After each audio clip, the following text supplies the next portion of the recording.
நீரின் நடுவே தனித்துவான வாசமாயிருக்கிற உமது சுதந்திரமான மந்தையாகிய உம்முடைய ஜனத்தே உமது கோலினால் மே தொருளோம், உமது கோலினால் மே தொருளோம், உமது கோலினால் மே தருளோம், உமது கோலினால் மே தருளோம்.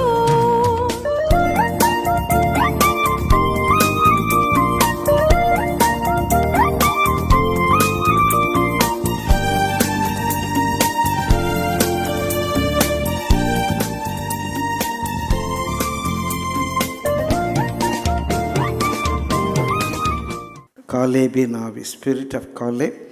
ஒரு வேத பகுதியை நாம் வாசித்து கர்த்தருடைய வார்த்தைக்குள்ளாக கடந்து போவோம். யோசுவா 14ஆம் அதிகாரம். யோசுவா 14ஆம் அதிகாரம் 6ஆம் வசனத்திலிருந்து வாசிப்போம். verse 6 எடுத்து வச்சுக்கோங்க, நான் வாசிக்கிறேன். அப்பொழுது யூதாவின் புத்திரர் கில்காலிலே யோசுவாவினிடத்தில் வந்தார்கள். இப்போ இவங்க யோர்தானை தாண்டி எரிகோவை தாண்டி கர்த்தர் வாக்குத்தத்தம் பண்ணின கானான் தேசத்துக்குள்ளே பிரவேசித்து கானான் தேசத்தை சுதந்திரித்து கொண்டார்கள். கானான் தேசத்தை சுதந்திரித்து கொண்டார்கள். இப்போ அந்த இடத்த எல்லாருக்கும் பிரித்து கொடுக்குறாங்க. அந்த காலத்தில் யூதாவின் புத்திரர் கில்காலிலே யோசுவாவினிடத்தில் வந்தார்கள். கேனாசியனான எப்புனேயின் குமாரனாகிய காலேப் அவனை நோக்கி, யோசுவாவை நோக்கி, இப்போ யோசுவா தான் எல்லாம் பிரித்து கொடுத்துட்ருக்கார். யோசுவாவை நோக்கி, காதேஸ் பர்னேயாவில் கர்த்தர் என்னை குறித்தும் உம்மை குறித்தும் தேவனுடைய மனுஷனாகிய மோசையோடே சொன்ன வார்த்தையை நீர் அறிவி. ஏதோ ஒரு காரியத்தை மோசே அநேக ஆண்டுகளுக்கு முன்பு யோசுவாவை குறித்தும் காலேப்பை குறித்தும் சொல்லியிருக்கார். அதை இப்போ நினைவுபடுத்துகிறார். தேசத்தை வேவு பார்க்க கர்த்தரின் தாசனாகிய மோசே என்னை காதேஸ் பர்னேயாவிலிருந்து அனுப்புகிற போது எனக்கு 40 வயதாக இருந்தது. என் இருதயத்தில் உள்ளபடியே அவருக்கு மறு செய்தி கொண்டு வந்தேன். ஏதோ நானாக ஜோடிச்செல்லாம் சொல்லலை, என் மனசில் இருந்தபடியே அங்கே கானானை வேவு பார்த்துட்டு ஸ்கவுட் அவுட் பண்ணிவிட்டு மறு செய்தி கொண்டு வந்தேன். ஆனாலும் என்னோடு கூட வந்த என் சகோதரர் 12 பேர் போனாங்க.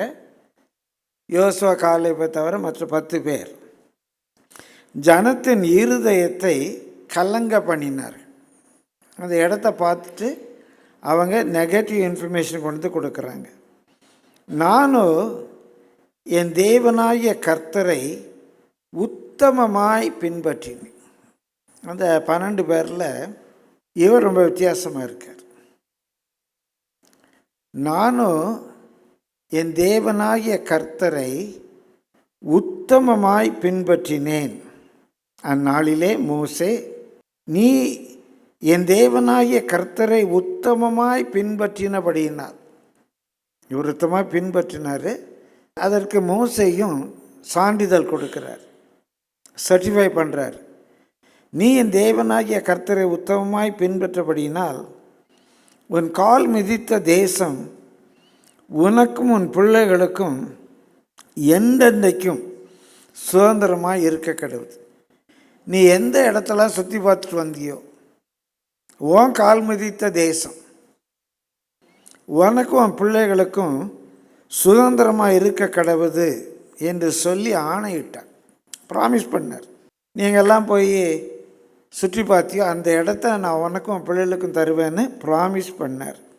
இப்போதும் இதோ இந்த பாரும், இதோ என்ற சொல் இந்த பாரும், இதோ கர்த்தர் சொன்னபடியே என்னை உயிரோடே காத்தார். கர்த்தர் சொன்னார் தேசத்தை உனக்கு தருவேன்னு, அவர் சொன்னபடியே என்னை உயிரோடே காத்தார்.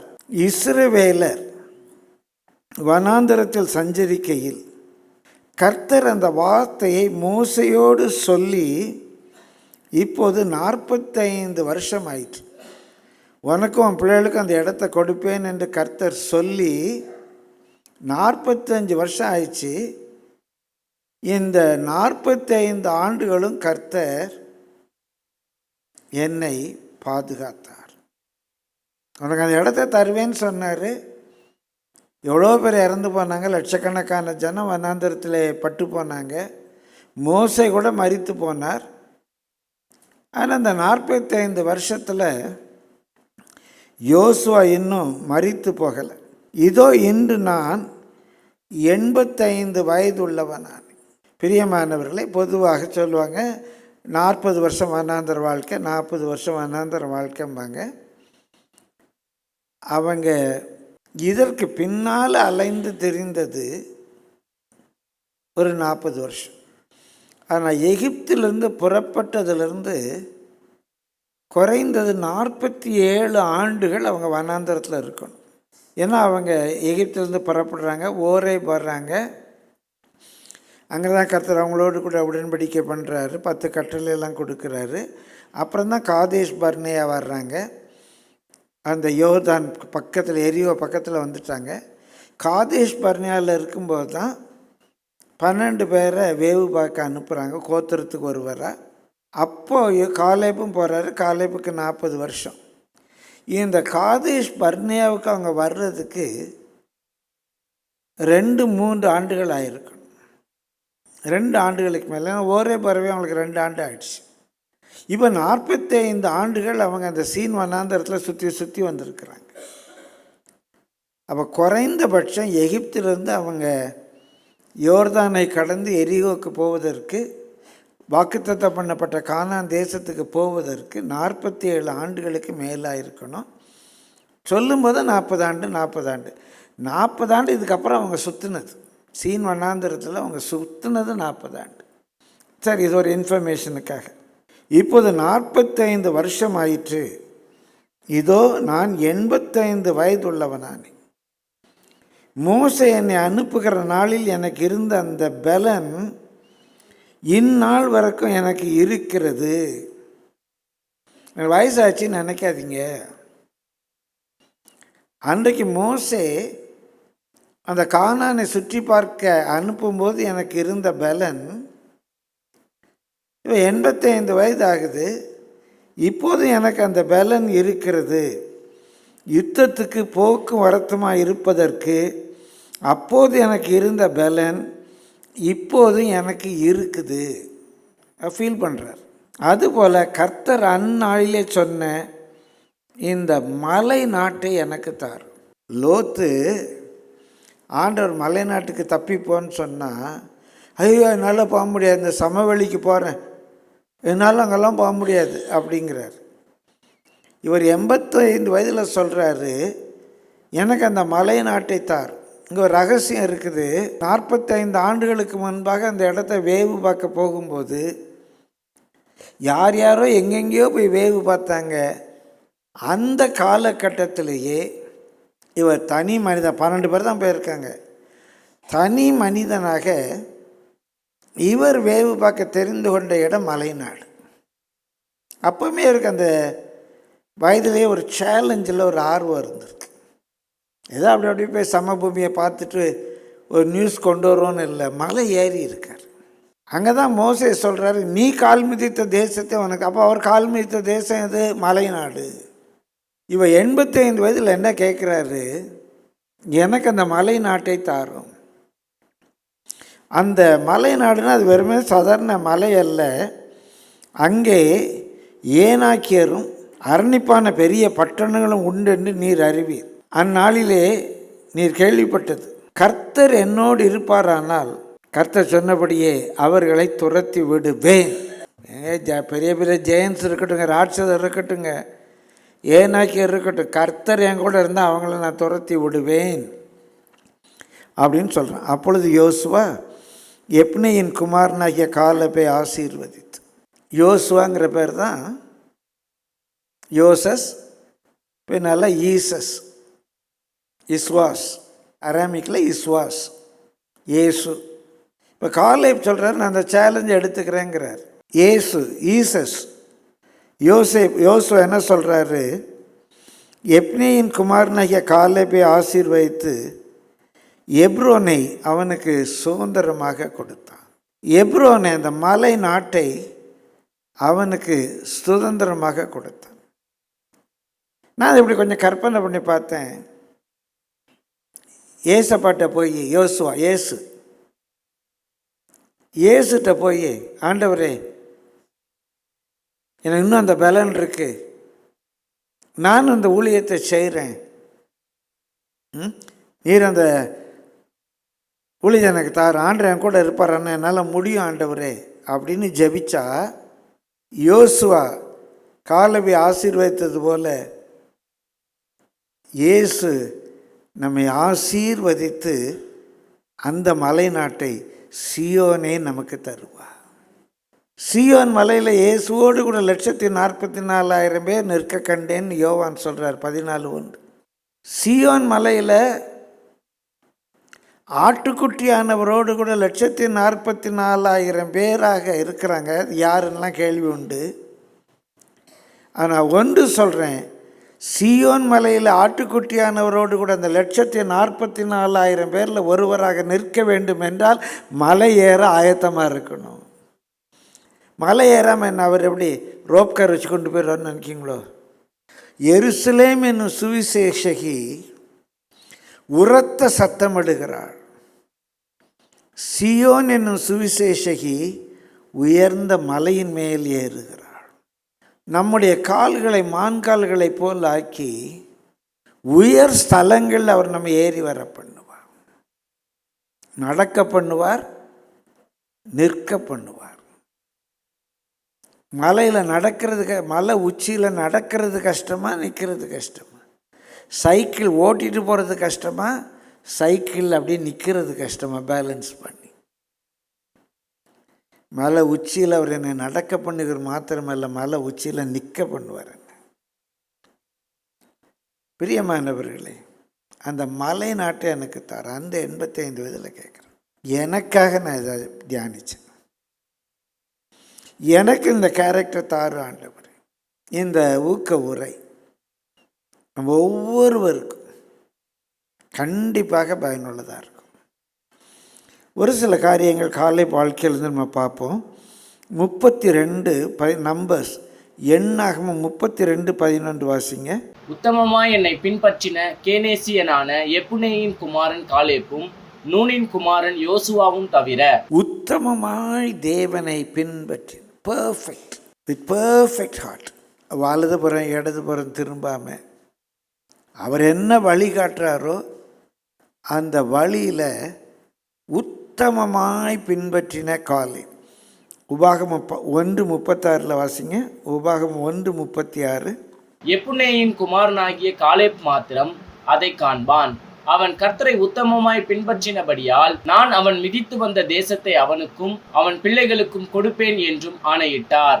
அவன் கர்த்தரை உத்தமமாய் பின்பற்றினபடியினால் கர்த்தருடைய ப்ராமிஸ் பண்ணியிருக்கு. ஏன் இந்த ஆசீர்வாதத்தை உனக்கு தருவேன்னு ப்ராமிஸ் பண்ணுறாரு? உத்தமமாய் பின்பற்றினபடியினால், வித் அ பர்ஃபெக்ட் ஹார்ட், வலதுபுறமாதி இடதுபுறமாக திரும்பாமல். ஆண்டவர் காட்டுற வழி இது. யார் எங்கே போனாலும் சரி, என் பக்கத்தில் 1000 பேரும் வலதுபுறத்தில் 10,000 பேர் விழுந்தாலும் இது என்னை அணுகாது. இது ஆண்டவர் என்னோட பேசியிருக்காரு, ஆண்டவர் என்னை காட்டியிருக்காரு. இது வேதத்தில் இருக்குது. யார் என்ன பண்ணாலும் எனக்கு கவலை இல்லை. I will follow this way. அதான் அவரை உத்தமமாய் பின்பற்றுவது. பிரியமானவர்களே, மனதில் வர்றதுனால சொல்கிறேன், எல்லா பண்போடு கூட சொல்ல விரும்பினேன். 2 பேதுரு 2:22 இந்த கள்ள போதர்களை பற்றி அங்கே சொல்லப்பட்டிருக்கும். நாய் தான் கக்கினதை தின்ன திரும்புமா போலவும், கழுவப்பட்ட பண்டி சேற்றில் புரள திரும்புமா போலவும் அவங்க இருக்கிறாங்க அப்படின்னு கள்ளப்போதர்களை பற்றி சொல்லியிருக்கோம். இன்றைக்கெல்லாம் சிலர் எதை வேண்டான்னு கக்குனாங்களோ, எதை வேண்டான்னு துப்புனாங்களோ, இன்றைக்கு அதை மீண்டுமாக நக்கி கொண்டிருக்கிறாங்க. இன்றைக்கு ஒரு நாள் வேண்டாம் என்று விட்டாங்க, இன்றைக்கி அதையே திரும்ப வேணும்னு எடுத்துக்கிட்டு இருக்காங்க. கழுவப்பட்ட பன்றி. அவர் நம்மளை வசனத்தால் கழுவினார், பரிசுத்த ஆவியினால் கழுவினார், அவருடைய விலையேறப்பட்ட இரத்தத்தினால் கழுவினார். ஏன் இதை விட்ட? வசனம் சொல்லுது, ஆவியானவர் என்னோட பேசினார், கழுவப்பட்டோம். இதெல்லாம் வேண்டாம், அதெல்லாம் வேண்டாம், விட்டாச்சு. வசனம் கழுவிச்சு, கர்த்தர் பேசினார், ஆவியானவர் பேசினார், நான் இதெல்லாம் விட்டுட்டேன். அப்படி வசனத்தினால், ஆவியினால், இரத்தத்தினால் கழுவப்பட்ட பன்றி என்னென்ன காரியத்திலேருந்து கழுவப்பட்டுச்சோ அதே சேத்தில் போய் விழுது.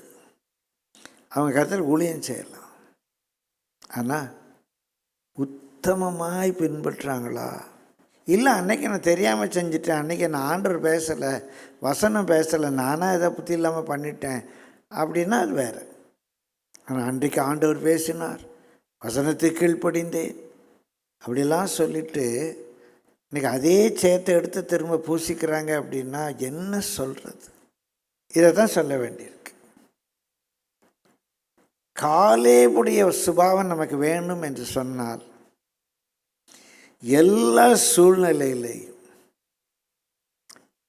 லாபமானாலும் நஷ்டமானாலும், என் பக்கத்தில் 1000 பேர் வலதுபுறத்தில் 10,000 பேர் விழுந்தாலும் அது என்னை அணுகாது அப்படிங்கிற உணர்வில் பர்ஃபெக்டாக அவரை ஃபாலோ பண்ணுங்க. உத்தம மார்க்கத்தார். பாஸ்டர் சுந்தர் திரும்ப எனக்கு அவர் தான் தெரியும், நான் என்ன பண்ணுறது. அவர் அடிக்கடி ஒரு வார்த்தை சொல்வார், அப்ரைட் 90 டிகிரிஸ். அப்ரைட் 90 டிகிரிஸ், அதுதான் அப்ரைட். உத்தமனா 90 டிகிரிஸ். இந்த பக்கம் 2 டிகிரி, இந்த பக்கம் 2 டிகிரிலாம் சாயக்கூடாது, சரியாக நிற்கணும். பிரியமானவர்களே, இங்கே இருக்கிற வாலண்டியர்ஸ் சொல்கிறேன், வாலிப பிள்ளைகளுக்கு சொல்கிறேன், வசனத்தில் உறுதியாக நில்லுங்க. வசனம் சொல்லுது, அவ்வளோதான் எனக்கு தெரியும். பைபிளில் இவங்க சொன்னாங்க, அவங்க சொன்னாங்க, அதெல்லாம் வேண்டாம். வசனம் என்ன சொல்லுது? பிரியமானவர்கள், இம்மட்டும் தாங்கினார், இம்மட்டும் சுமந்தார், இம்மட்டும் தப்பு வைத்தார், இனிமேலும் அவர் கைவிட மாட்டார். உங்கள் உறுதி நின்று இடது பக்கம் வலது பக்கம் விலகாதீங்க. உங்கள் உறுதி நின்று அவரை பின்பற்றுவதில் நீங்கள் காண்பிக்கிற உத்தமத்தில் இருந்து இன்னும் உங்களுடைய பக்தி மார்க்கம், உங்களுடைய ஜபம், உங்கள் வேத வாசிப்பு, சபை கூடுதல், ஊழியங்கள் எல்லாவற்றிலும் அப்ரைட்டாக நிற்க தீர்மானம் பண்ணுங்க. காலேபை பற்றி ஒரு 3 சாட்சிகள் நான் சொல்கிறேன். காலேப் சொல்கிறான், நான் கர்த்தரை உத்தமமாய் பின்பற்றினேன்னு சொல்லி. மோசே சொல்கிறாரு, காலேப் கர்த்தரை உத்தமமாய் பின்பற்றினான். எல்லாவற்றுக்கும் மேலாக தேவன் சொல்கிறாரு, காலேப் என்னை உத்தமமாய் பின்பற்றினான். காலேப் சொல்கிறாரு, நான் கர்த்தரை உத்தமமாய் பின்பற்றினேன்னு. மோசே சொல்கிறாரு, காலேப் கர்த்தரை உத்தமமாய் பின்பற்றினான்னு. கர்த்தரே சொல்கிறாரு, காலேப் என்னை உத்தமமாய் பின்பற்றினான். இதுக்காக ஜெபிச்சுக்கோங்க. தொடர்ந்து நிறைய சொல்லலாம், நேரம் கருதி கடந்து போகிறேன். நம்பர்ஸ் 14:24 வாசிங்க. என்னுடைய தாசனாகிய காலேப் வேற ஆவியை உடையவனாய் இருக்கிறபடியினாலும் உத்தமமாய் என்னை பின்பற்றி வந்தபடியினாலும் அவன் போய் வந்த தேசத்திலே அவனை சேர பண்ணுவேன், அவன் சந்ததியார் அதை சுதந்தரித்துக் கொள்ளுவார்கள். 2வது, காலேப் வேற ஆவி உடையவனாக இருந்தான். பிரியமானவர்களே, மேன் இஸ் அ ட்ரைகோட்டோமி பீயிங், மனிதன் முக்கூட்டு பொருள் அப்படிங்கிற தலைப்பில் சபையில் பேசியிருக்கிறேன். நம்ம கருத்தரங்கு வச்ச OMCயில் நீங்கள் எல்லாம் வந்திருப்பீங்கன்னு நினைக்கிறேன். மனுஷனுக்குள்ள ஆவி, ஆத்மா, சரீரம் இருக்குது. பிரியமானவர்களே, இப்போ அந்த பாடத்துக்குள்ளே போனால் ரொம்ப நேரம் ஆயிரும். அநேக வேளைகளில் நம்ம ஆத்மாவை தான் நம்ம சைக்கின்னு சொல்கிறோம். நம்ம ஆத்மா சொல்கிறபடி நம்ம நடக்கிறோம். நம்ம ஆவி ஏதேன் தோட்டத்திலே செத்து போச்சு, கர்த்தரை விட்டு விலகிட்டு, தேவன் அறிகிற அறிவிலிருந்து விலகிடுச்சு. சுருக்கமாக சொல்கிறேன், எல்லாருமே அவங்க சோல் சொல்கிறபடி தான் நடக்கிறோம். நம்ம பாடியுடைய தேவை ரொம்ப குறை. பசித்தா சாப்பாடு வேணும், தாகம் இருந்தால் குடிக்க தண்ணி வேணும், குளிர் நேரத்தில் உடுத்த ஒரு உடை வேணும், அந்த குளிரை மறைக்க ஒரு உடை வேணும். இதை தவிர சரீரத்தினுடைய தேவை ஆல்மோஸ்ட் நில். மீதி நம்ம செய்கிற எல்லாமே நம்முடைய சைக்கி. நம்முடைய சைக்கியில் விருப்பம், வெறுப்பு, லைக்ஸ் அண்ட் டிஸ்லைக்ஸ், எமோஷன்ஸ், உணர்ச்சிகள், நாலேஜ், அறிவு, இது எல்லாமே நம்ம சைக்கிளில் தான் இருக்குது. இந்த சைக்கி தான் நம்ம இயக்குது. இதான் சைக்காலஜி. சைக்காலஜி அப்படின்னு சொன்னாலே ஸ்டடி ஆஃப் பிஹேவியர். ஏன் அவன் சிரிக்கிறான், ஏன் அவன் அழுறா. ஒருத்தரை பார்த்தவொடனே ஒருத்தர் நிறைய பேக்கெல்லாம் தூக்கிட்டு வர்றாரு. இவன் வழியில் நின்று பார்க்குறான். அவரை பார்த்தோன்னே குடுக்குன்னு ஓடுறான். ஏன்னா அவங்க அப்பா வர்றாரு. அவங்க அப்பா ஊர்லேருந்து பேக்கெல்லாம் தூக்கிட்டு வர்றாரு. இப்போ ஓடி அப்பாப்பா வாங்கப்பா அப்படின்னு சொல்லி பெட்டியெல்லாம் தூக்கிட்டு வர்றான். இன்னொரு நாள் வெளியே வரும்போது பார்க்குறான், இன்னொருத்தர் பெட்டியெல்லாம் தூக்கிட்டு வர்றார். அவரை பார்த்தோன்னே இந்த பக்கமாக போயிடுறான். ஏன் அவர் பார்த்தோன்னே இந்த பக்கமாக போயிட்டான், மாமனார் வர்றாரு, ஏதாவது பிரச்சனையை உண்டாக்குவார், விலையை ஓடி போயிட்டான். அப்போ அவனுடைய பிஹேவியரை இயக்குவது எது? அவனுடைய நாலெட்ஜ். ஏன் சிரிக்கிற, ஏன் அழுற, ஒருவேளை ஏன் சிரிக்கிறோம், ஏன் அழுறோம், ஏன் இப்படி பிஹேவ் பண்ணுறோம் அப்படின்னு சொல்லலைன்னா, காரணம் தெரியலைன்னா அவன் சைக்காட்ரிக் பேஷண்ட், அவன் ஒரு பைத்தியம். அவன் பிஹேவ் பண்ணுறதுக்கு ரீசன் சொல்ல தெரில. அதை ட்ரீட் பண்ணுறவரை சைக்காட்ரிஸ்ட் அப்படிங்கிறோம், சைக்காட்ரிஸ்ட்டுங்கிறோம். அப்போ நம்முடைய பிஹேவியர் எல்லாமே நம்முடைய ஆத்மாவால் தான் கண்ட்ரோல் பண்ணப்படுது. ஆனால் காலே இந்த ஆத்மா சொல்கிறபடிலாம் அவன் செய்யலை. சில வேளைகளில் நம்முடைய ஆத்மாவை தாண்டி நம்முடைய ஆவி நம்ம கண்ட்ரோல் பண்ணும். திடீர்னு ஒரு அறையில் கரண்ட் போயிடுச்சு. நமக்கு நல்லா தெரியும், நம்ம வீடு இங்கே தான் ஸ்டூல் இருக்குது, இங்கே தான் சேர் இருக்குது, இங்கே தான் டேபிள் இருக்குது, எல்லாம் தெரியும். ஆனால் ஆவியில் ஒரு ஐயோ கரண்ட் போய்ட்டு எங்கேயா இடிச்சுக்கணும் விழுந்துடணும் பயம் இருக்கும். ஒரு லிஃப்டில் போகிறோம், அந்த லிஃப்டில் நல்லா போகுதுன்னு தெரியும், ஆனாலும் உள்ள ஒரு பயம் இருக்கும். நம்முடைய ஆத்மாவையும் தாண்டி நம்ம அறிவையும் தாண்டி ஒரு பயம் வரும், பயத்தின் ஆவி. அப்போ நம்ம ஆவி நம்ம அறிவையும் தாண்டி, இதில் காலே அந்த மோட்டிவேட்டிங் ஃபேக்டர் அவனுக்குள்ளே இருந்தது, வேற ஒரு ஆவி இருந்தது. இது பரிசுத்தாவி அல்ல, அவனுடைய ஆவி. இப்போ அங்கே மலைநாட்டில் பார்க்குறான், அங்கே பெரிய பெரிய ராட்சதர்லாம் இருக்கிறாங்க. இவன் அறிவில் தெரியும் இது நம்மளால் முடியாதுன்னு சொல்லி. ஆனால் அந்த அறிவை தாண்டி அவனுக்குள்ளே வேறு ஒரு ஆவி கிரியை செய்து. கர்த்தர் நம்ம ஆவியை பலம். இன்னும் புதிய ஏற்பாட்டில் இப்போ பரிசுத்தாவியின் அபிஷேகத்தை பெற்றிருக்கோம். பவுல் சொல்ற ஆவியில் வைராக்கியம் கொண்டு. என் அறிவு சொல்லுது ரொம்ப பலவீனமாக இருக்க, இருமல் இருக்கு, என்னால் முடியாது. என் ஆவி சொல்லு போய் செத்தால் அங்கே போய் சாகும். மனசு சொல்லுது கொஞ்சம் நம்ம சத்தியத்தில் காம்ப்ரமைஸ் பண்ணிக்கிட்டோம்னா நிறைய பேர் வருவாங்களே. ஒரு பாஸ்டர் என்ற சொன்னார், பாஸ்டர் நான் பெருமைக்காக சொல்ல தப்பாக நினைக்காதீங்க, நீங்கள் மாத்திரம் இந்த சத்தியங்கிறத விட்டுட்டீங்கன்னா சென்னையில் உங்கள் சபை தான் பாஸ்டர் பெரிய சபைன்னார். நான் சொன்னேன், என் சபை பெரிய சபையாக இருக்கணும்னு நான் விரும்பலை, நான் சத்தியத்துக்கு சாட்சியாக இருக்கணும்னு மட்டும்தான் விரும்புகிறேன் அப்படின்னு. அப்போ என் அறிவு தெரியுது, கொஞ்சம் இப்படி காம்ப்ரமைஸ் பண்ணிட்டா நிறையா கூட்டம் வரும், நிறையா காணிக்க வரும், பெரிய கட்டடம் கட்டலாம், ஏன்னா நிறையா இருக்குது அப்படி. ஆனால் ஆவி அப்படி இருக்குது, சூழ்நிலை பார்க்க மாட்டேங்குது. குறிப்பாக ரட்சிக்கப்பட்ட நம்ம ஆவியில் பிறந்திருக்கிறோம். நம்ம ஆவி தேவ ஆவியினால் நிரப்பப்படணும். நம்ம மனசு என்ன சொல்லுதுங்கிற பெருசல்ல, என் சரீரம் என்ன சொல்லுதுங்கிறது பெருசல்ல, என் ஆவி என்ன சொல்லுது. தேவன் ஆவியாக இருக்கிறார், அவர் நம்ம ஆவியோடு தான் பேசுவார். ஆவியில் அனலாக இருங்க. அது 85 வயசு ஆனாலும் சரி. சரீரம் எப்படி இருக்குன்னு கவலைப்படாதீங்க. சூழ்நிலை எப்படி இருக்குன்னு கவலைப்படாதீங்க, யார் என்ன பண்ணுவான்னு கவலைப்படாதீங்க. என் ஸ்பிரிட் எப்படி இருக்கு.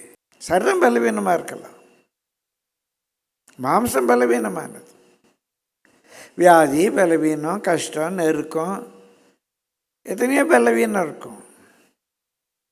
ஆனால் என் ஆவி, ஏன் ஆவி பரிசுத்தாவில்லை, ஏன் ஆவி கர்த்தருடைய ஆவியினால் பலப்படுத்தப்பட்டிருக்கணும். எல்லோரும் ஒரு அப்படியே ஜெபம் பண்ணுங்க. ஆண்டவரே உங்களுடைய ஆவியினால் என் ஆவியை பலப்படுத்த கேளுங்க. அவன் என் ஸ்பிரிட்டை ஸ்ட்ராங்காக்கும் ஆண்டவர். சூழ்நிலைலாம் எதிர்மாறாக இருக்குது, அடுத்தல என்ன பண்ணேன்னு தெரியலை. என் நல்ல அறிவு இருக்குது, இதனால் முடியாது, சமாளிக்க முடியாது தெரியுது. எல்லாவற்றையும் தாண்டி ராட்சதர் இருக்காங்க தெரியுது, அரணிப்பான பட்டணம் தெரியுது, அவங்க எல்லாம் யுத்த சன்னத்து மனுஷர் தெரியுது. என் ஆவி வேறு மாதிரி இருக்கு, என் ஆவி வேறு மாதிரி இருக்கு. என்னுடைய அறிவுக்கு மேலாக என் ஆவியில் ஒரு வைராக்கியம் வருது.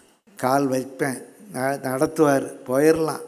காலே வெறுமனே கர்த்தரை உத்தமமாய் பின்பற்றினான் என்றல்ல, அவன் வேறே ஆவி உடையவனாயிருந்தான்.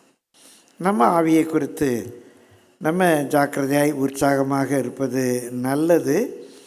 மூன்றாவது ரொம்ப ரொம்ப முக்கியமான ஒரு காரியம், 13ஆம் அதிகாரம் 25ஆம் வசனத்திலிருந்து வாசிங்க. அவர்கள் தேசத்தை சுற்றி பார்த்து 40 நாள் சென்ற பின்பு திரும்பினார்கள். அவ எத்தனை நாள் அங்கே சுற்றி பார்த்தாங்க? ஏறத்தாழ 40 நாள் சுற்றி பார்த்து திரும்புகிறாங்க இந்த 12 பேரும். அவர்கள் பாரான் வனாந்தரத்தில் இருக்கிற காதேசுக்கு வந்து மோசே, ஆரோன் என்பவர்களிடத்திலும் இஸ்ரவேல் புத்திரராகிய சபையார் எல்லாரிடத்திலும் சேர்ந்து அவர்களுக்கும் சபையார் அனைவருக்கும் சமாசாரத்தை அறிவித்து தேசத்தின் கனிகளை அவர்களுக்கு காண்பித்தார்கள். அங்கே வந்து அவங்க ரிப்போர்ட் கொடுக்குறாங்க, போய் எல்லாம் பார்த்துட்டு வந்ததை பற்றி சொல்கிறாங்க, சமாசாரத்தை அறிவித்து. அங்கேருந்து வந்தவங்க அங்கேருந்து கொஞ்சம் ஃப்ரூட்ஸ் எல்லாம் எடுத்துகிட்டு வந்துருக்குறாங்க. அந்த தேசத்தின் கனிகளை அங்கே இருந்த மனுஷருக்கு காண்பித்தார்கள். 27. அவர்கள் மோசேயை நோக்கி, நீர் எங்களை அனுப்பின தேசத்துக்கு நாங்கள் போய் வந்தோம், அது பாலும் தேனும் ஓடுகிற தேசம்தான், இது அதனுடைய கனி. உண்மைதான், சூப்பர் தேசம், செம, பாலும் தேனும் ஓடுகிற தேசம்தான். பாருங்கள் அந்த ஊர் ஃப்ரூட் எப்படி இருக்குது, அவ்வளோ செழிப்பான இடம். பாருங்கள், இது அந்த தேசத்தினுடைய கனி. ஆனாலும் அந்த தேசத்திலே குடியிருக்கிற ஜனங்கள் பலவான்கள். அங்கே ஒரு வார்த்தை, ஆனாலும். நெப்போலியன் கேள்விப்பட்டிருக்கீங்களா? நெப்போலியன் போன பாட்டு. நெப்போலியன் சொல்லுவாராம், the word but must be remove from the dictionary. இந்த பட்டுங்கிற வேர்டே டிக்ஷனரியில் இருக்கக்கூடாது. நாளைக்கு வாரேன், ஆனாலும் போச்சுப்போ, கண்டிப்பாக நான் செய்துக்கிறேன் பாஸ்டர், ஆனாலும் எனக்கு வரணும்னு தான் இருக்குது பாஸ்டர், ஆனாலும் தொலைஞ்சுது வாழ்க்கை. இந்த ஆனாலும் அதான் நெப்போலியன் சொல்கிறாரு, ஆனாலுங்கிற வார்த்தையே டிக்ஷனரியில் இருக்கப்படாதுங்கார். எஸ்ன்னா எஸ், நோன்னா நோ. எப்போ இந்த ஆனாலும் வந்துச்சோ தொலைஞ்சுது. அது பாலும் தேன் ஓடுகிற பட்டணம், அதன் கனி செழிப்பாக இருக்குது. இந்த பாருங்க, ஒரு கனியை கொண்டு வந்திருக்கிறோம். ஆனாலும் அந்த தேசத்திலே குடியிருக்கிற ஜனங்கள் பலவான்கள். அப்போ நீங்கள் யாரு? அவங்க பலவான்கள். பட்டணங்கள் அரணிப்பானவைகளும் மிகவும் பெரியவைகளுமாய் இருக்கிறது. அங்கே ஏனாக்கின் குமாரரையும் கண்டோம்.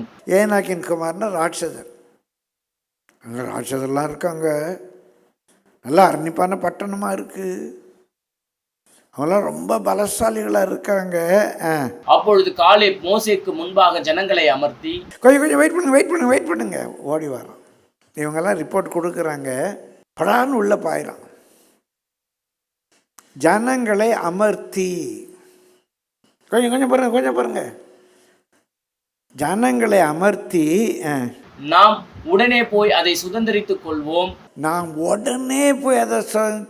அப்பலாம் பாலும் தேனும் ஓடுகிற தேசம், செழிப்பான தேசம், உடனே நம்ம போய் அதை சுதந்திரித்து கொள்ளலாம் அப்படிங்கிறான். நாம் அதை எளிதாய் ஜெயித்து கொள்ளலாம் என்றான். எளிதாக ஜெயிச்சிடலாம் ஐயா. பலசாலிகள், அரணிப்பான பட்டணம், அதெல்லாம் ஜெயிச்சிடலாம். நம்ம விபிஎஸ்சில் எத்தனை பேர் பார்த்தீங்களோ தெரில, விபிஎஸ் டீச்சர்ஸ்க்குன்னு ஒரு குரூப் ஆரம்பிச்சிருக்காங்க. அந்த குரூப்பில் ஹெப்சிமா ஒரு சின்ன ஸ்டோரி போட்டு நல்லா வாய்ஸ் மாடுலேஷன் ஏற்றம் இறக்கத்தோடு அந்த கதையை நீங்கள் திரும்ப சொல்லுங்கன்னாங்க. நிறைய பேர் அந்த கதையை திரும்ப அவங்க பாணியில் சொல்லி போட்டுட்ருக்குறாங்க.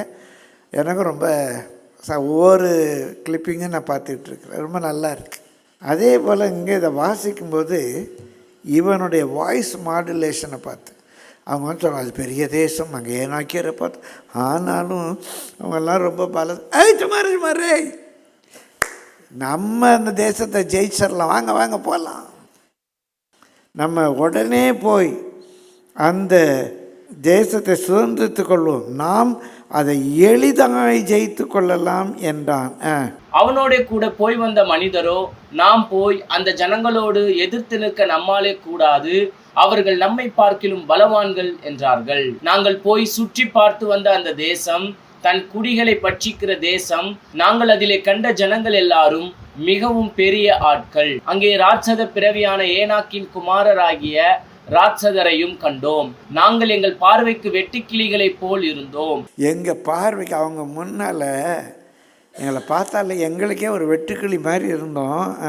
அவர்கள் பார்வைக்கும் அப்படியே இருந்தோம் என்று சொல்லி, எங்களுக்கும் எங்களை பார்த்தா வெட்டுக்கிளி மாதிரி இருக்குது, அவங்க பார்வைக்கு நாங்கள் வெட்டுக்கிளிகளை போல தான் இருந்தோம் என்று சொல்லி, இப்படி இஸ்ரவேல் புத்திரருக்குள்ளே நாங்கள் சுற்றி பார்த்து வந்த தேசத்தை குறித்து துர்ச்செய்தி பரம்பச் செய்தார்கள். 30வது வசனத்துக்கு வாங்க. அப்பொழுது காலேப் மோசேக்கு முன்பாக ஜனங்களை அமர்த்தி, நாம் உடனே போய் அதை சுதந்திரித்துக் கொள்வோம், நாம் அதை எளிதாய் ஜெயித்து கொள்ளலாம் என்றான்.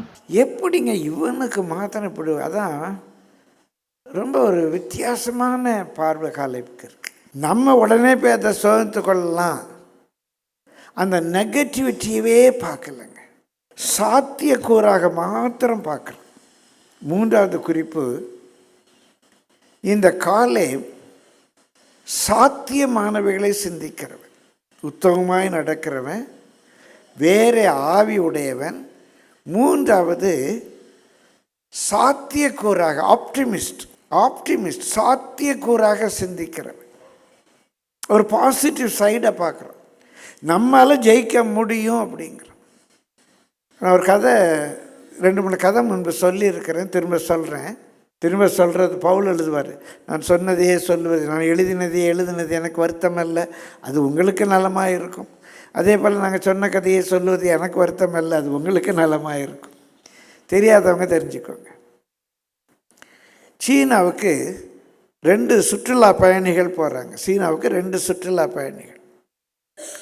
ஒருத்தர் பேர் மிஸ்டர் பெசிமிஸ்ட், எதிர்மாறான சிந்தை உடையவர், மிஸ்டர் பெசிமிஸ்ட்.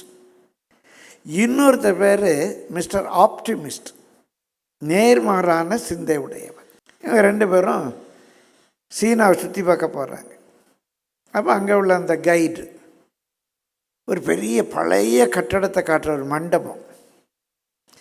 அந்த மண்டபத்தை காட்டி இவங்க 2 பேர்த்தையும் சொல்கிறாரு, இது 500 வருஷம் பழமையான மண்டபம், இது 500 வருஷம் பழமையான மண்டபம்னு அவர் சொல்லி முடிக்கிறதுக்குள்ள மிஸ்டர் பெசிமிஸ்ட் அந்த இடத்த ஒரே தலைதறிக்க ஓடிட்டான்.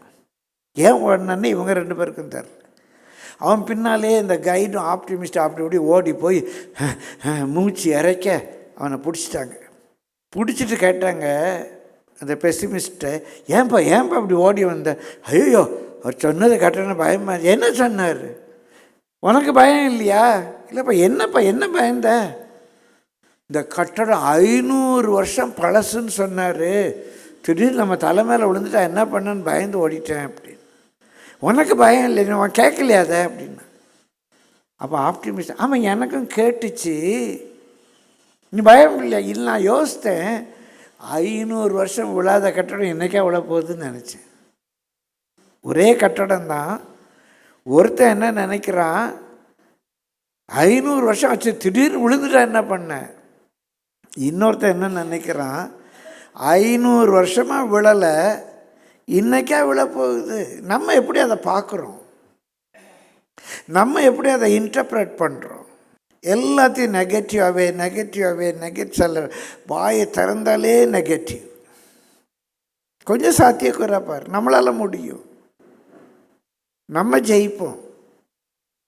அவங்க எப்படி வந்துட்டு போகிறாங்க. அதாங்க காலேப். ஒரு ஷூ கம்பெனிலேருந்து அந்த ஷூ ப்ரமோஷனுக்காக ஒரு கிராமத்துக்கு அனுப்புகிறாங்க. அந்த ரெப்ரசன்டேட்டிவ் போய் அந்த கிராமத்தை பார்க்குறான். ஒருத்தங்க கூட அந்த கிராமத்தில் ஷூ போடல, அங்கே ஷூ போடுற வழக்கமே இல்லை. உடனே கம்பெனிக்கு ஒரு குறுஞ்செய்தி அனுப்புகிறான். No prospect, no one wear shoes. இந்த ஊரில் ஷூ போடுற பழக்கமே இல்லை, அதனால் நமக்கு வாய்ப்பே இல்லை அப்படின்னு. ஏன்னா அங்கே யாருமே ஷூ போடுற பழக்கம் இல்லை. அங்கே என்னதான் ஷூ ப்ரமோட் பண்ணேன். அப்புறம் அதே ஊருக்கு கொஞ்ச நாள் கழித்து அந்த ஷூ கம்பெனி இன்னொரு ரெப்ரசன்டேட்டிவ் அனுப்புகிறாங்க. அந்த ரெப்ரசன்டேட்டிவ் போய் பார்க்குறான். அந்த கிராமத்தில் ஒருத்தங்க கூட ஷூ போடல, ஷூ போடுற பழக்கமே இல்லை. அதை பார்த்தோன்னே இவன் ஒரு குறுஞ்செய்தி அனுப்புகிறான். Much prospect, no one wear shoes. அங்கே யாருமே ஷூ போடல, அதனால் நிறையா ஷூ விற்றுடலாம். ஒரே நிலைமை தான். ஒருத்தன் பார்க்குறான், அங்கே யாருமே ஷூ போடல, ஷூ விற்க முடியாதுங்கிறான். இன்னொருத்தன் பார்க்குறான், அங்கே யாருமே ஷூ போடல, அதனால் நிறையா ஷூ விற்றுடலாங்கிறான். பிரியமானவர்களே, ஒரே சூழ்நிலை. அந்த சூழ்நிலையை நம்ம எப்படி பார்க்குறோம்? How do we perceive that situation? அந்த சூழ்நிலையை நம்ம எப்படி பார்க்குறோம்? ஒரே சூழ்நிலை. கடல் கொந்தளிக்குது, கப்பல் ஆடுது, மூழ்கி போகிறோங்கிற நிலைமை வருது. இயேசு கப்பலில் இருக்கிறாரு. இப்போ கூப்பிடுங்க, இயேசுவை கூப்பிடுங்க. ஐயரே, நாங்கள் மடிந்து போகிறோம், கவலை இல்லையா? சண்டே கிளாஸில் சொல்லி கொடுத்துட்டாங்க. இயேசு கப்பலில் இருக்கிறார். எந்த சூழ்நிலை வந்தாலும் இயேசுவை போய் கூப்பிடு. இயேசு எனக்கு உதவி செய்வார், காற்றை அதட்டுவார், கடலை அமர பண்ணுவார். அப்படி தான் நானும் சண்டே கிளாஸில் படித்தேன். ரட்சிக்கப்பட்ட உடனேயே என் மனசு மாறிடுச்சு. கடல் கொந்தளிக்க ஏன் ஜெபம் பண்ணோம்? கப்பல் ஆடிப்பதுக்கு என்ன? அதே சூழ்நிலையில், அதே கடலில் இயேசு தூங்கிட்டு இருந்தார்ல. உன் இயேசுவை ஃபாலோ பண்ண விரும்புகிறியா, சீசரை ஃபாலோ பண்ண விரும்புகிறியா? இயேசுவை ஃபாலோ பண்ண தூங்கு. இப்போ தூங்கிறாதீங்க. சீசரை பாரம் பண்ணால் ராத்திரி உட்காந்து ஜெபம் பண்ணு. யார் உங்கள் மாடல்? ஜெபம் பண்ண போகிறீங்களா, தூங்க போகிறீங்களா? இதை படித்தனால தான் ஏரோது ராஜா யாக்கோபை ஜெயிலில் போட்டு தலையை வெட்டிட்டான். பேதுரு ஒன்று ஜெயிலில் பிடிச்சி போட்டிருக்கான், நாளைக்கு தலையை வெட்ட போகிறான். இவன் ராத்திரி தூங்குறான். தட்டி எழுப்பினா கூட எழுப்ப மாட்டேக்காங்க. 3 தரம் தட்டி எழுப்ப வேண்டியதாக போச்சு. எப்படி பேதுரு உனக்கு தூக்கம் வந்துச்சு? நாளைக்கு உன் தலையை வெட்ட போகிறாங்களே. அது அன்னைக்கு கடலில் படிச்சிட்டேன். கொந்தளிக்கட்டும், அது பாட்டல்ல. அது என்ன பண்ணிட்டு பாருங்க, ஆண்டவர் பார்த்துக்குவார். அவர் என்ன ஆட்டுக்குட்டிகளை மேய்ப்பாயாக, ஆடுகளை மேய்ப்பாயாகன்னு இருக்கு. அவர் என்ன கைவிட போகிறாரு? படுத்து தூங்குறான். இப்போ how to you perceive a situation? அவனுடைய சாத்தியக்குறை நம்ம ஜெயிப்போம். ஒரு பாசிட்டிவ் திங்கிங். நிறைய சொல்லிகிட்டே போகலாங்க. பிரியமானவர்களை வந்து ஐயா சொன்னாங்க, செய்மனை இன்றைக்கி இந்த டாப்பிக்லாம் மறக்கப்பட்டு போச்சுங்க. ஆண்டவர் நமக்கு நினைவுபடுத்துகிறார். காலேபுன்னு ஒருத்தன் உத்தமமாய் பின்பற்றினான், வேறு ஆவி உடையவனாக இருந்தான், எல்லா சூழ்நிலையிலையும் சாத்தியக்கூறாக பார்க்குறான். 4வதாக பிரியமானவர்களே, எண்ணாகமம் 14ஆம் அதிகாரத்துக்கு வாங்க சீக்கிரமாக 1ஆம் வசனத்திலிருந்து வாசிப்போம். அப்பொழுது சபையார் எல்லாரும் கூக்குரலிட்டு புலம்பினார்கள். ஜனங்கள் அன்று முழுவதும் அழுது கொண்டிருந்தார்கள். இவங்கெல்லாம் சொல்கிறான் நம்மளால ஜெயிக்க முடியாது அப்படிலாம் சொன்னோன்னா ராத்திரி எல்லாம் உட்காந்து எல்லாரும் அழுதுகிட்டு இருக்கிறாங்க. இஸ்ரவேல் புத்திரர் எல்லாரும் மோசேக்கும் ஆரோனுக்கும் விரோதமாக முறுமுறுத்தார்கள். சபையார் எல்லாரும் அவர்களை நோக்கி, எகிப்து தேசத்திலே செத்து போனோமானால் நலமாயிருக்கும், இந்த வனாந்திரத்திலே நாங்கள் செத்தாலும் நலம். அடுத்த வசனத்துக்கு பாருங்க. எகிப்திலே செத்து போயிருக்கலாம், அப்படி கொண்டு இந்த வனாந்திரத்தில் எங்களை விட்டுட்டீங்களே அப்படிங்கிறாங்க. 3ஆம் வசனம். நாங்கள் பட்டயத்தால் மடியும்படிக்கும் எங்கள் பெண்ஜாதிகளும் பிள்ளைகளையும் கொள்ளையாகும்படிக்கும் கர்த்தர் எங்களை இந்த தேசத்துக்கு கொண்டு வந்தது என்ன? எகிப்துக்கு திரும்பி போகிறதே எங்களுக்கு உத்தமம் அல்லவோ என்றார்கள். சரிப்பா, நமக்கு இந்த 40 வருஷம் 45 வருஷம் அங்கே சுற்றியாச்சு, ஒன்றும் பிரயோஜனம் இல்லை. அந்த வாக்கு தத்தம் பண்ண கானான் தேசத்துக்கெல்லாம் போக முடியாது. என்ன பண்ணலாம், நம்ம ஒரு லீடரை நம்ம செலக்ட் பண்ணிவிட்டு எகிப்துக்கு திரும்பி போவோம் அப்படின்னு சொல்லிட்டாங்க. 5ஆம் வசனம். அப்பொழுது மோசேயும் ஆரோனும் இஸ்ரவேல் புத்திரரின் சபையாராகிய எல்லா கூட்டத்தாருக்கு முன்பாகவும் முகம் குப்புற விழுந்தார்கள். கீழே விழுந்துட்டாங்க 2 பேரும். ஐயோ ஆண்டவரே, என்ன பண்ணுன்னு தெரியலையே, எல்லாம் எகிப்துக்கு போவோம், 45 வருஷம் போன பாடு பிரயாசம் எல்லாம் வீணா போச்சே அப்படின்னு அழுறாங்க. தேசத்தை சுற்றி பார்த்தவர்களில் நூனின் குமாரனாகிய யோசுவாவும் எப்புன்னேயின் குமாரனாகிய காலேப்பும் தங்கள் வஸ்திரங்களை கிழித்து கொண்டு இஸ்ரவேல் புத்திரரின் சமஸ்த சபையையும் நோக்கி, நாங்கள் போய் சுற்றி பார்த்து சோதித்த தேசம் மகா நல்ல தேசம். கர்த்தர் நம்மேல் பிரியமாய் இருந்ததால் அந்த தேசத்திலே நம்மை கொண்டு போய் பாலும் தேனும் ஓடுகிற அந்த தேசத்தை நமக்கு கொடுப்பார். காலேப் யோசனை இல்லை ஆண்டவர் சித்தமாக கண்டிப்பாக கொடுப்பாரு. யாரும் இப்படிலாம் தப்பாக நினச்சிடாதீங்க, நீங்கள் இப்படி வேற மாதிரி பிளான் பண்ணாதீங்க அப்படின்னு நடுவில் சொல்கிறாங்க. கர்த்தருக்கு விரோதமாக மாத்திரம் கலகம் பண்ணாதிருங்கள். அந்த தேசத்தின் ஜனங்களுக்கு நீங்கள் பயப்பட வேண்டியதில்லை. அவர்கள் நமக்கு இரையாவார்கள். அவர்களை காத்த நிழல் அவர்களை விட்டு விலகி போயிற்று. கர்த்தர் நம்மோடு இருக்கிறார். அவர்களுக்கு பயப்பட வேண்டியதில்லை என்றார்கள். அவர்களை காத்த நிழல் அவர்களை விட்டு விலகி போயிற்று. அப்பொழுது அவர்கள் மேல் கல்லெறிய வேண்டும் என்று சபையார் எல்லாரும் சொன்னார்கள். உடனே கர்த்தருடைய மகிமை ஆசரிப்பு கூடாரத்தில் இஸ்ரவேல் புத்திரர் எல்லாருக்கும் முன்பாக காணப்பட்டது. பிரியமானவர்களே, ரொம்ப முக்கியமான ஒன்று, காலேப் யோசுவா 2 பேரும் சொல்கிறாங்க, அவங்க பலசாலிகள் தான், அங்கே ஏனோக்கின் புத்திரர் இருக்கிறாங்க, அவங்கள காத்த நிழல் அவங்கள விட்டு விலகிட்டு. அவங்க பலசாலி, உண்மைதான். அவங்க விக்கிரகங்கள் ஆராதிக்கிறாங்க. அங்கே இவங்க பாப்பா பின்னால் அதெல்லாம் இருக்கு, சொல்ல நேரம் இல்லை. நம்ம தேவனோடைய பிள்ளைகள், அவரோடு உடன்படிக்கை பண்ணியிருக்கிறோம். கர்த்தர் நம்ம கூட இருக்கார். இவங்க அந்த ஒன்றான மெய் தெய்வத்துக்கு விரோதமாக இருக்கிறாங்க. அப்போது அங்கே சுற்றி பார்க்கும்போது அநேக அதில் விக்கிரக தோப்புகள் எல்லாம் பார்க்குறாங்க. அப்போ அவங்களுக்கு ஒரு சின்ன வெளிச்சம் வருது, தேவன் இவர்களோடு கூட இல்லை. எவ்வளோ பலசாலியாக இருக்கட்டும், பிரியமானவர்களே, ஒரு விசுவாச பார்வை வருது. யாரும் பார்க்காதான் தரிசனம். They see what eyes cannot see. That's the vision. அங்கே கோலியாத் வாரான், 10 அடி உயரம் இருக்கான், 2 அடி அகலம் இருக்கான், ஹெல்மெட் வச்சுருக்கான், பிரஸ்ட் பிளேட் போட்டிருக்கிறான், லெக்கார்டு இருக்குது, கையில் ஈட்டி இருக்குது, பட்டயம் இருக்குது. அவனுக்கு முன்னால் பரிசை பிடிக்கிறவன் ஒருத்தன் போகிறான், பார்த்துட்டு ஓடுறாங்க. எல்லா கண்ணியத்தோடு சொல்கிறேன். தாவீது பார்க்குறான், அதே 10 அடி உயரம், 2 அடி அகலம், அதே ஹெல்மெட்டு, அதே பிரஸ்ட் பிளேட்டு, அதே ஈட்டி, அதே கேடகம், அதே பட்டயம் எல்லாம் பார்க்குறான். ஆனால் யாருமே பார்க்காத ஒன்றை தாவீது பார்த்தான். அவன் விருத்த சேதனம் இல்லாதவன், அவன் கூட ஆண்டவர் இல்லை. இவன் சின்ன பையன், அழகிய மேனி உடையவன், அழகிய கண்கள், சிவந்த மேனி உடையவன், அழகிய கண்களை உடையவன், சௌந்தரிய ரூபம் உடையவன், பொம்பளை பிள்ளை மாதிரி இருக்கான். ஆனால் யாருமே பார்க்காத ஒன்றை இவன் பார்க்கிறான். அவன் விருத்த சேதனம் இல்லாதவன். ஆண்டவர் என் கூட இருக்கார். இந்த ஜனங்கள் கல்லையும் மண்ணையும் விக்கிரகங்களையும் வணங்குறாங்க, தேவன் அவங்க கூட இல்லை. அவங்களை மூடி இருந்த நிழல் அவர்களை விட்டு விலகிற்று. கண்ணால் பார்க்க முடியாத ஒன்றை பார்ப்பதுக்கு பேர் தான் விஷன், தரிசனம். அவன் தரிசன பார்வை உடைய. இன்னும் ஒன்று சொல்லி நான் ஜெபிக்கிறேன். அதே 14ஆம் அதிகாரம் 10ஆம் வசனத்திலிருந்து வாசியுங்கள். இப்போதும் இதோ கர்த்தர் சொன்னபடியே என்னை உயிரோടെ காத்தார்.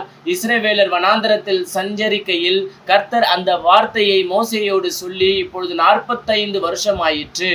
இதோ இன்று நான் 85 வயதுள்ளவன். மோசே என்னை அனுப்புகிற நாளில் எனக்கு இருந்த அந்த பலன் இந்நாள் வரைக்கும் எனக்கு இருக்கிறது.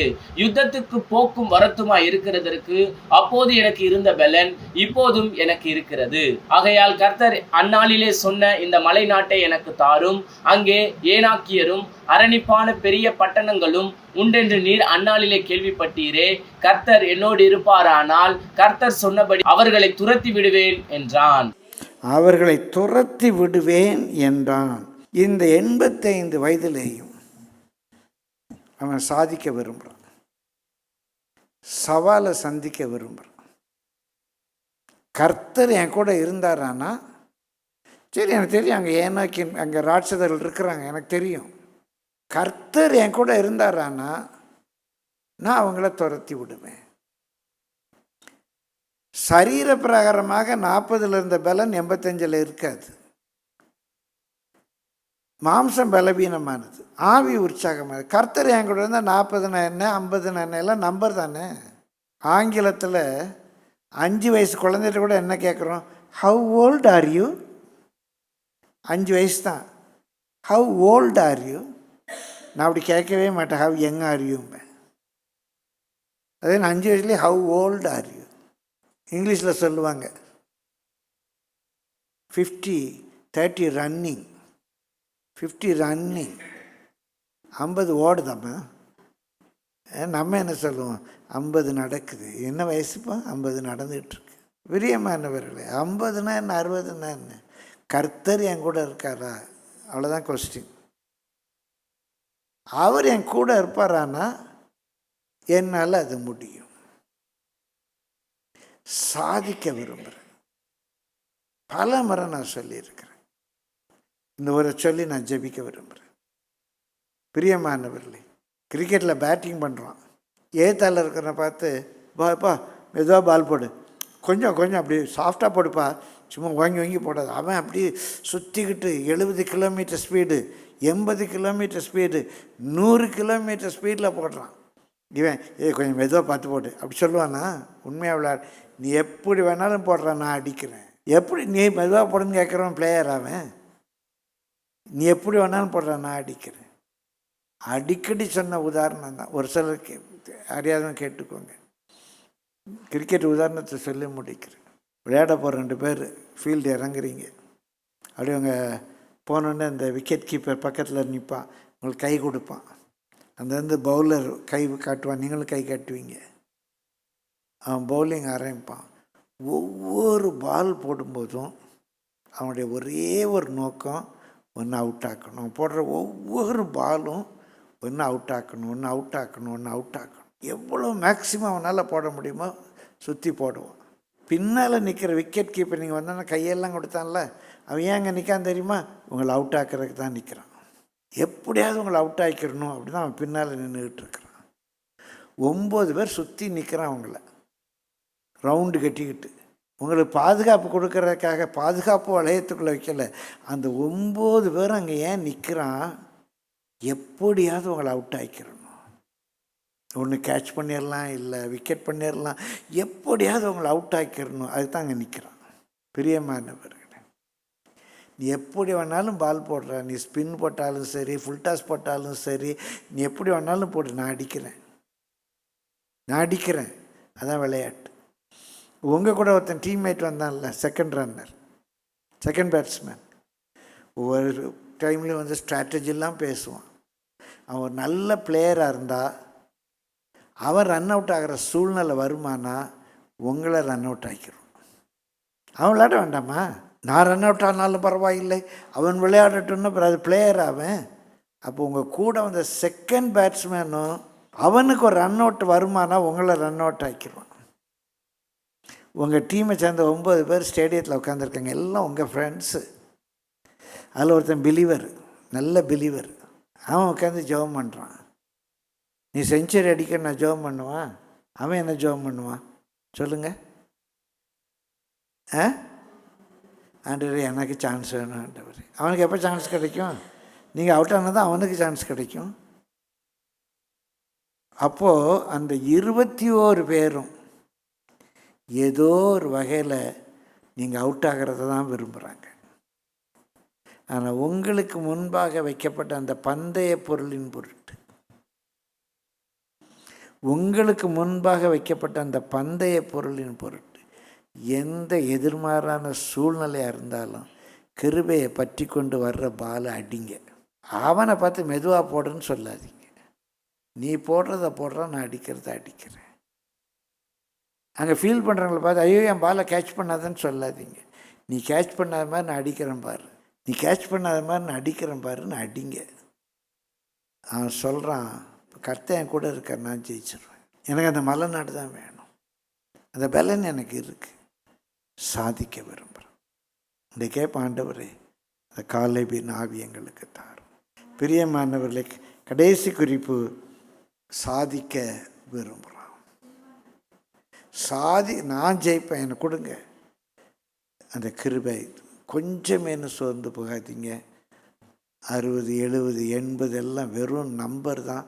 கர்த்தர் உங்கள் கூட இருப்பார். ஆனால் உங்களை கொண்டு நிறைவேற்ற வேண்டிய ஊழியத்தை நிறைவேற்றுவார். கர்த்தர் உங்களை ஆசீர்வாதமாக்குவார்.